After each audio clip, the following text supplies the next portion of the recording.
So இன்று உலக நாடுகள் பெருமை அடிக்கக்கூடிய ஜிடிபியை பத்தி பார்க்க போறோம் சகோதரர்களே.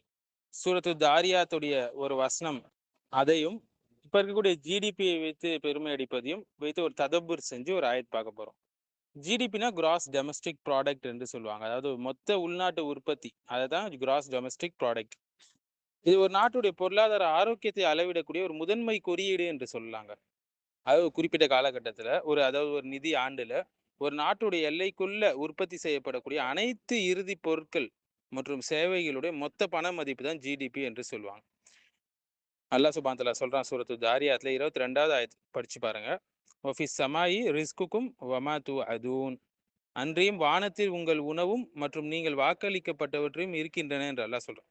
அல்லாஹ்வுடைய ரிஸ்கை பற்றி பேசக்கூடிய வசனம். அல்லாஹ் தான் ரஸாக், ஹைருர் ராசிகின், சிறந்த முறையில் வாழ்வாதாரம் அளிப்பவன்.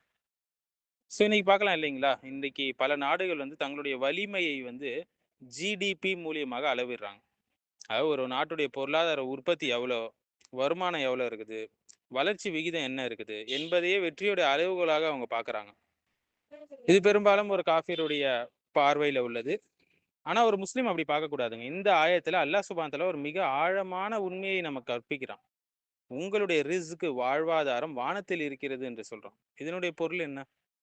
மழையை இறக்கிறது அல்லாஹ், பூமிக்கு வளத்தை அளிப்பது அல்லாஹ், மனிதர்களுக்கு சந்தர்ப்பங்கள், அவங்களுடைய திறமைகள் எல்லாத்தையும் கொடுக்கறது அல்லாஹ். ஸோ ஒரு நாட்டுடைய செல்வம் ஒரு மனிதனுடைய சம்பளம், ஒரு விவசாயியுடைய அறுவடை எல்லாமே இறுதியில் அல்லாஹ் தான் தீர்மானிக்கிறான். ஜிடிபிக்குன்னு வரம்புகள் இருக்குங்க. ஒரு நாட்டுக்கு உயர்ந்த ஜிடிபி இருக்கலாம், ஆனால் மன அமைதி இல்லாமல் இருக்கும் அந்த நாட்டில். குடும்ப அமைப்பு அந்த நாட்டில் சீர்குலைந்து இருக்கும். பெரும்பாலும் வெஸ்டர்ன் சிவிலைசேஷன்ஸில் நம்ம பார்க்கலாம். தற்கொலை விகிதம் அதிகமாக இருக்கும், சூசைடல் ரேட்ஸ். சமத்துவமின்மை அதிகமாக இருக்கும். ஆனால் இஸ்லாம் என்ன சொல்லுது? செல்வம் என்பது உற்பத்தியுடைய அளவு மட்டும் இல்லை, மாறாக அது பரக்கத்துடன் கூடிய ஒரு வாழ்வாதாரம் என்று சொல்லுது. அல்லாஹ்வுடைய ஜிடிபி, மனிதர்களுடைய ஜிடிபி ரெண்டுத்தையும் நம்ம புரிஞ்சு கொள்ளணுங்க.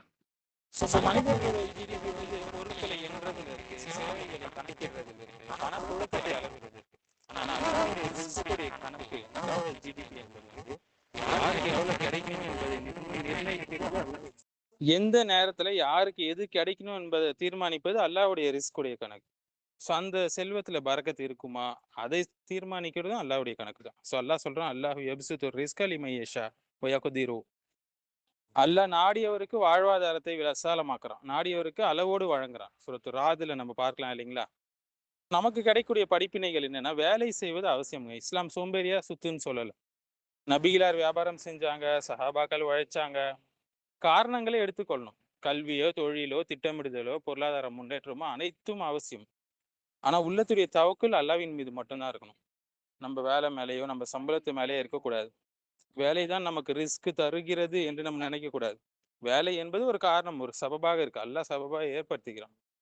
ஜிடிபி நமக்கு ஒரு நாடு எவ்வளவு ப்ரொடியூஸ் பண்ணுது என்பதை சொல்லுதுங்க, நினைவூட்டுது. ஆனா சூரத்து தாரியாத் யார் இதெல்லாம் அல்டிமேட்டா கொடுக்குறாங்க என்பதை நினைவுபடுத்து. ஸோ ஒரு மூமின் பொருளாதாரத்தை புரிந்து கொள்வான், ஆனா அதை வணங்க மாட்டான்.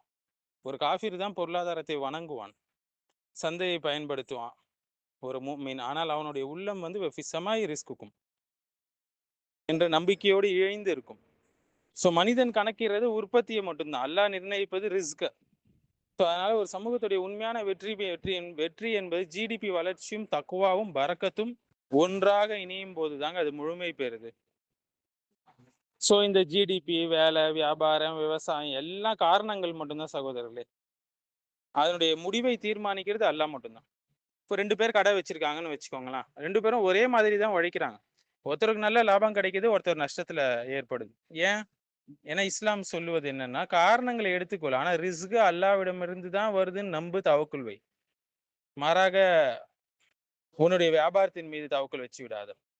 ஒரே வரியில சொல்லணும்னா, ஜிடிபி என்பது எவ்வளவு சம்பாதித்தோம் என்று கேட்குங்க. ஆனா குர்ஆன் யார் கொடுத்தா இதெல்லாம் என்று கேட்குது நமக்கு.